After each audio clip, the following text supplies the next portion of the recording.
अस्सलाम वालेकुम। SM news के साथ मैं हूं इश्तियाक अली। खबरों का सिलसिला बढ़ाते हुए खबर शामिल करते हैं कराची से। कराची के इलाके कैदाबाद में रात गए पुल पर ऑयल टैंकर और ट्रक के दरमियान टक्कर हुई, जिसके नतीजे में टैंकर से सरसों का तेल बहकर कैदाबाद पुल की सड़क पर फैल गया।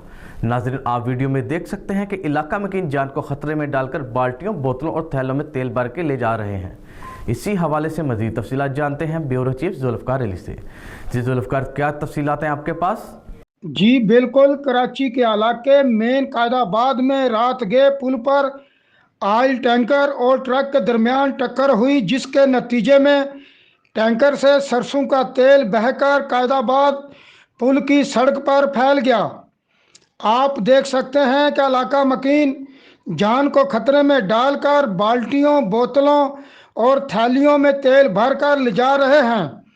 कैदाबाद पुल की सड़क पर तेल फैल जाने की वजह से दाऊद चौरंगी जाने वाली सड़क बंद कर दी गई, जबकि फिसलन के सबब गिरकर कई मोटरसाइकिल सवार जख्मी हो गए।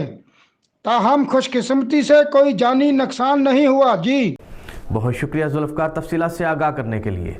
अब तक के लिए इतना ही। मज़ीद खबरों के लिए देखते रहिए SM न्यूज़।